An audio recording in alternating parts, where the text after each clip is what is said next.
started. Brilliant. So I am delighted to introduce Stuart Payton. So Stuart is the Programme Officer at the Bristol Natural History Consortium. And many of you, I'm sure, will have been involved in the City Nature Challenge in the past. And Stuart is here today to talk to us about this year's challenge and what it's all about. Over to you, Stuart. Cool. Thanks, Charlie. I'm just going to get my slides up to begin with to make sure they're all working and we're good to go. There we go. Fantastic. Cool. So yeah, I'm Stuart from the Natural History Consortium. The Natural History Consortium is a membership organisation of these 14 members at the bottom, and we work to encourage like best practice and engage everyone with the natural environment. And we have a national as well as a very local focus in regards to that mission statement. You might know us best for running either Festival of Nature, which has been running for 15 to 16 years, or Communicate Conference, which is a professional facing conference for environmental communicators. Again, been running for 15 or 16 years. And the third strand is this BioBlitz strand, which we are also involved with kind of encouraging BioBlitzes to take place across the UK. So just a little bit on BioBlitzes, because I know Alex touched on it a little bit earlier today as well, that BioBlitzes are the idea of trying to record as much nature as possible within a time frame. So when we've run them in the past, single site BioBlitzes, it tends to be around a 48 to 24 hour focus, and the idea is to record as much nature and wildlife within a set area. So for example, we've run them at parks before, university campuses, that kind of thing, and encourage other organizations around the country to kind of do similar type things, recording everything from bees to trees, fungus to foxes. So what I'm talking about today is City Nature Challenge, which City Nature Challenge is almost a continuation of that idea, but it was started back in 2016 by these two organizations here, the Natural History Museum of Los Angeles County and the California Academy of Sciences, where the idea of BioBlitzes has been around for quite a while, but what they noticed really was that the single site things are fantastic for getting records in one area, but cities tend to kind of not focus on them as much, and the idea that there's a lot of urban nature going, not being recorded really. And so in 2016, it was just between the two of them. The following year, it was across the whole of America. I believe 50 cities took part rather. And in the following year, they opened it up to the rest of the world. And Bristol and Bath region were one of the first of the 3 UK cities to join in with this global challenge. And what we found was year on year since we started doing this in 2018 that we've seen more people kind of taking part. And in 2019 and 18, Bristol and Bath were first in Europe for most records and most people taking part, which is ace. When in 2020 there was a bit of a kind of a drop in terms of that, as well as everyone can imagine. But what we found is that it's an amazing kind of opportunity for people to engage with nature as well as make scientific records. So some stats here as to kind of what happened across the world there. So I know again, Alex touched base about kind of other apps and things that are out there, but the challenge all works through this app called iNaturalist, which is I'm just going to drop into the chat now using my other login, from the Natural History Consortium, the map of what's been found so far in Bristol and Bath region. And I will be showing a video later of how to use iNaturalist. But iNaturalist is a very simple to use app that people just need to take a photo of anything that they see in the natural world, take a photo of it, upload it, and then it becomes a data record. That record isn't itself then used, sent to the NBN Atlas and the local record center. So it needs to reach a research grade, where the other part of the app is that people go on to the app and then kind of see if they agree with that or disagree with something. So, for example, to take a picture of a pigeon, someone might say, actually, that's a blackbird, or pigeon, blackbird. It might go back and forth. It depends on like the quality of the picture. But eventually, if it is actually what it is, and there's enough evidence behind it, then it becomes a record which can be used for going forward to use for records. So in 2020 in Bristol and Bath, this is a map here of all the records that we found. You'll notice some of the obscured ones. That's where people can obscure their data if they want, so for reasons that they might not want kind of people to know where they were at that point. Or it could be that those records are of a protected species where we don't want people to actually know where they are. For example, these little blurred ones in the channel here, that's when it just kind of projects a record elsewhere. But all the red dots, amazingly, are kind of where people are taking records, as you can see. And last year we saw over 600 residents of Bristol and Bath taking part, and there was over 9,000 records made of around 1,300 different species. So again, I know this has been touched by Roy and Alex earlier, but why do we want to kind of record nature, and why does City Nature Challenge kind of pose a good opportunity to do this?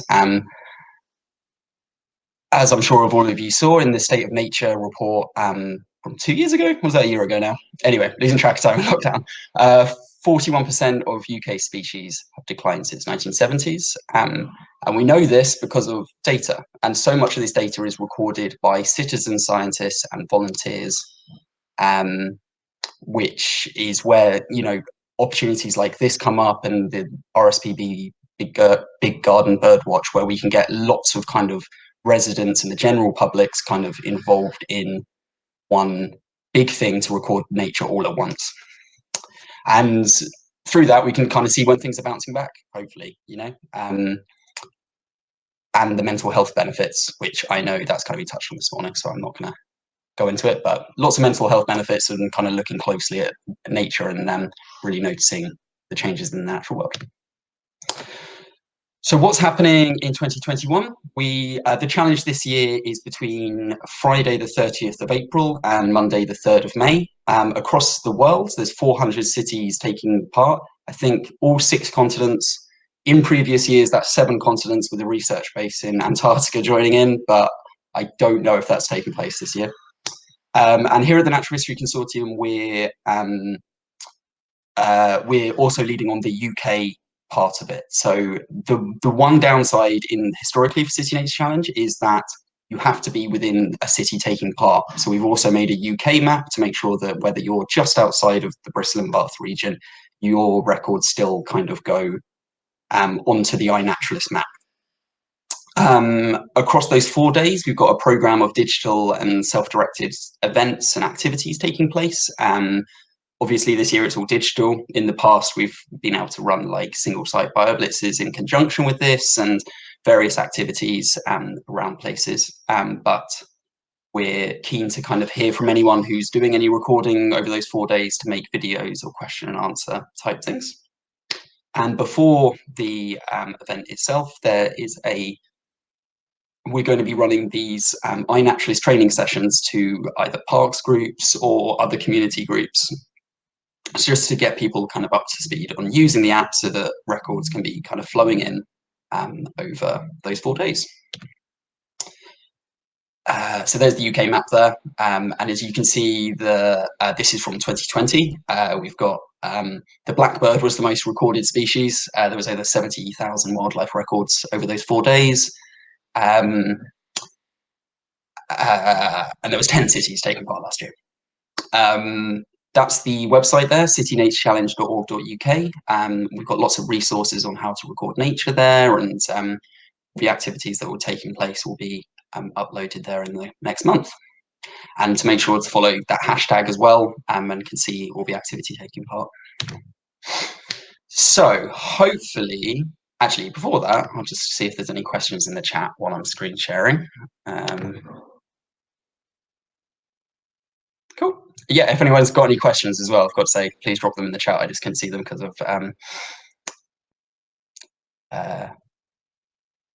before. Cool. So I'm just gonna, something that I was planning on doing was actually doing a live kind of, this is how to make a record using my phone.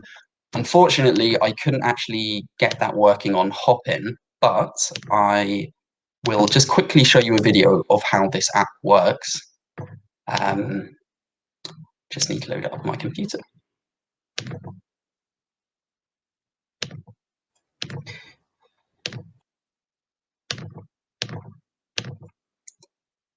Cool. So this is, I'll try and talk through it while it's happening. But this is just something I quickly recorded this morning. So these are the observations I've made so far over the last 3 years. I'll go into depth a little bit more about things. You can see no photo, camera, or pre-existing photo. So I'm just taking a photo of some chives I have growing on my balcony at the moment. Excuse the alcohol in the background there. Then it brings you through to this screen where you can kind of choose what you saw. You can either type in your the name of the species if you know it, or it gives you actually a list of suggestions. So I know these are chives there. It records your location so that it can be used as a record. I'm just making a note there that it's a potted plant, so I know to delete this later because I don't want it to kind of be actually uploaded. And I know it's captive, so you can choose whether it's captive or cultivated. And also you can choose the privacy there as well, just to show that. So I've uploaded that record now, and it's just slowly uploading there. And we have all the different records I've made in the past here as well. And as you can see, there's little speech bubbles on the side. This is of a Eurasian moorhen, which I did in London last year during lockdown. Then if I remember in this video, I'm looking for a hawthorn bush to use as an example.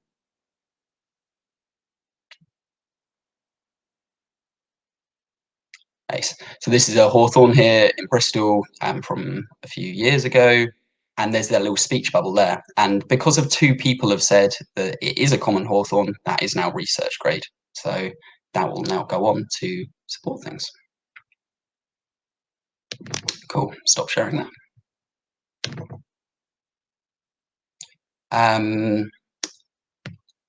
So then going back to the actual, sorry about this. Just trying to find my slides again. Yep, fantastic.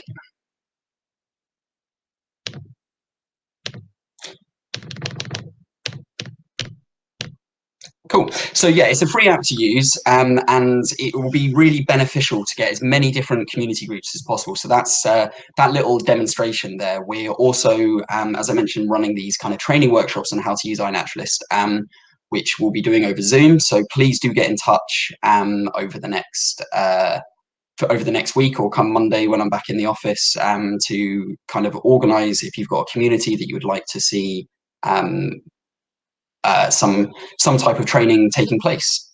And we can also support through like posters and how to take part guides, social media packs, video links on how to use things, and how your volunteers can get involved.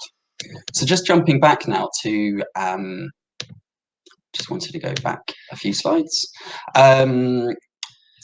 to the idea of these kind of like BioBlitz, I suppose, is that it's a really important kind of, when we have this data, that it also empowers kind of local communities to take part in this stuff and take ownership of their local wildlife through City Nature Challenge is a really good opportunity for people to see up close, but also see that science isn't it's not such a like a high bar to get involved, that this is a very simple app to use.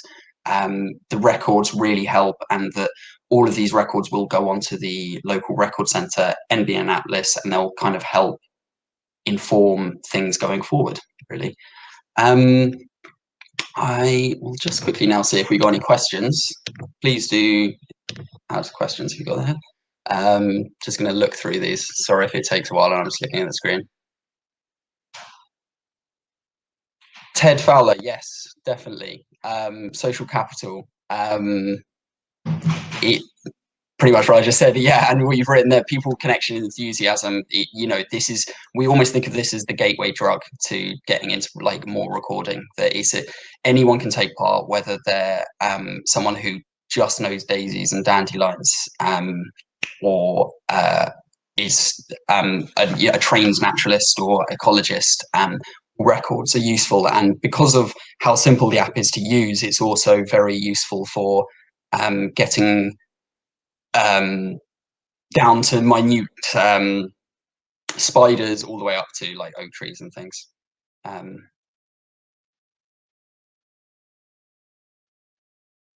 Sorry, Francis, I'm just looking at your comment now. So yeah, in terms of the location data, you wouldn't need to, because of your phone, while you're using the app, will actually record where you are. So the location data is very clever in terms of it will pinpoint it probably down to like 5 meters of where you are. And it doesn't matter if the same thing is recorded twice, because that's the kind of thing that when it reaches the record center, if it's research grade, they'll be able to kind of notice that, say, 5 foxes were recorded in one area when actually it must only be 1 fox, for example. Clive, yeah, you can record without using a photo as well. So there's also the option to birdsong, for example. If you know you're really good on birdsong, but it's almost impossible to get a photo of that bird, you can record the audio of that bird and upload it as well. And also, if you don't manage to get a photo at all, but write very detailed notes, that's very similar to how traditional recording takes place anyway. It's just less likely to get through to the research grade.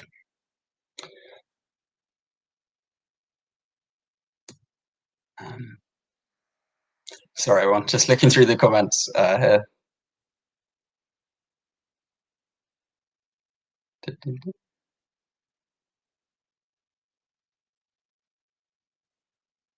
Yeah, so Ted, we've got plenty of support. As I said, like we're covering that whole map. So in any kind of training that we can do beforehand, that's absolutely, just get in touch via email, and we can organize training, or obviously on-site events can't really happen at the moment.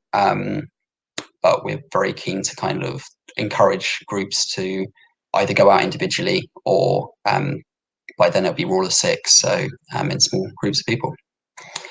What we're very interested in this year as well is building on this kind of idea of that last year we saw so many more people talking about nature and wildlife, and people noticing it more. It was almost an easier task to get people involved in 2020 than in 2019, because everyone was stuck at home, everyone was looking for something to do, and whether you had just a window or a balcony or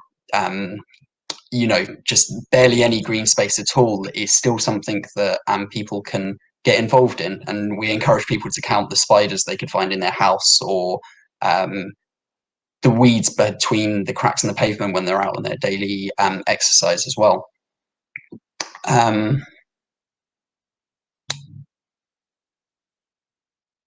Susan, that's amazing. Did you manage to hit all 100 species when you were looking for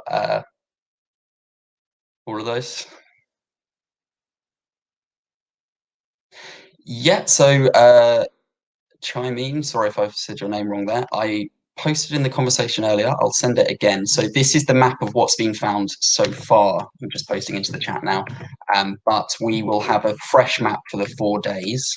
Anyone can download this data. Obviously, that's how we send the data to the local record centre, who then add it to the NBN Atlas as well. And it's very interesting, I think, kind of almost zooming in to see where records are being made. And specifically for parks groups, you can see in your park in real time, really, what's being recorded as well. So that you can see all the different birds and insects and stuff which are actually being coming in at that point. So, and to answer your questions in terms of the app, you can if you don't have a photo, but you can, it's almost better just getting a photo of where it was, or where, you know, like just kind of trying to get a photo as much as possible, but you don't necessarily need one. As I said, you in that notes section, that in that video where I kind of said potted plant, you can say, I definitely saw a kingfisher, mark it down as a kingfisher. And then hopefully other people will say, oh my God, there was a kingfisher there. And then we'll try and get their own photo, for example, of that. And in terms of marketing support, there's a few kind of things coming up. We'll anyone interested, please do get in touch. I know Ella Hogg is also going to be emailing out to different parks groups as well. But we're really keen to get as many sightings from, you know, all the green spaces around Bristol and Bath. But the main thing really is that the whole reason this was started is it's not just about green spaces. It's almost as interesting to kind of for people to mark down the common ragwort, which is growing just accidentally, the things that people consider weeds normally. It gives you a chance to kind of look for the nature which is between the cracks on paving slabs and stuff as well, as well as just you know, going to the obvious places to look for nature. And there's a bit of luck last year, for example. I'm sure everyone saw the news story of the was it not a dolphin? Sorry, what am I thinking of? This is there was an amazing chance for something in the river. Seal, that was it. There was a seal which happened just over City Nature Challenge as well, and you know, that was a really positive news story. That a seal had managed to make it up that far the river Avon, and being able to kind of share those success stories as well with the rest of the world afterwards, saying that we had a seal. I don't think it was a walrus, Ginny.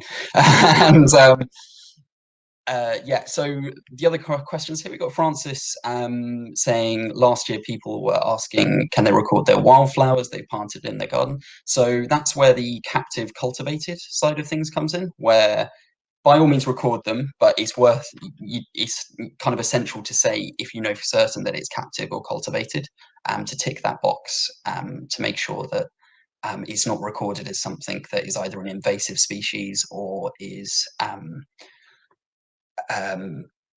put down as something which has grown naturally, when actually it's something that you've put yourself. I mean, the most common question we have always is, can I record my cat or my dog? Which, fine, go ahead. And then if anything, we've done tours of the zoo before as events when the zoo was open, to record like the giraffes and the gorillas, which is absolutely fine. Yeah, keep the questions coming in. And the other thing that I just wanted to note was that obviously this is, with anything digital like this, we're going to have to make it into a big social media marketing campaign type thing as well. So please do follow the Festival of Nature on Instagram, Facebook, Twitter, and these are the two hashtags to follow on that as well. And we'll be kind of posting out as much stuff as possible in the run up over the next, pretty much starting Monday, actually, to be honest, about how to get involved and all the different ways. And please do email me as well if you'd like to get involved in any capacity or organize one of those training events.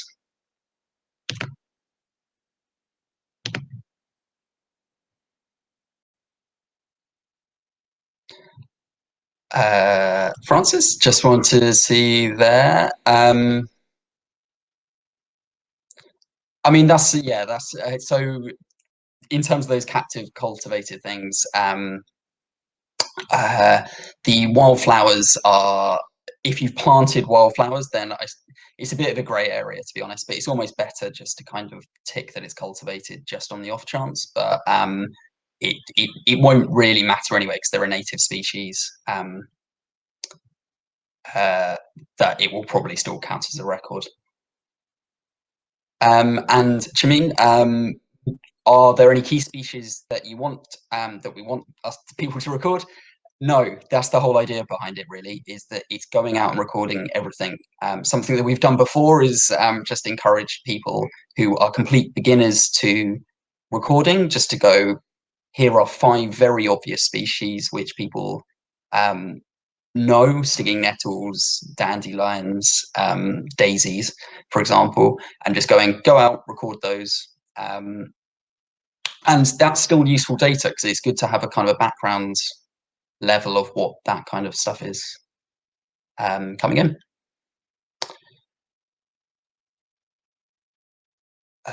So yeah, lots of other questions to do with marketing and stuff. We've got lots of posters and stuff. So as I said, get in touch, and I believe Ella Hogg's also going to be messaging out to the different friends of groups in the coming weeks. Sarah Messenger, captive/cultivated. Can you explain the definition? So captive and cultivated means, for example, your dog, cat, rabbit. If you planted some flowers in your garden or potted plants, the chives that I use in those videos, for example, that'd be captive or cultivated because they're things that I'm introducing. Whereas City Next Challenge is mainly interested in what is growing naturally in the background there.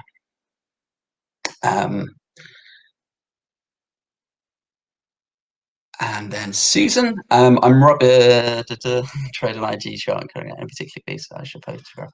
I don't know the answer to that. I'm not good with snails. I'm sure someone in the chat will be able to help with that.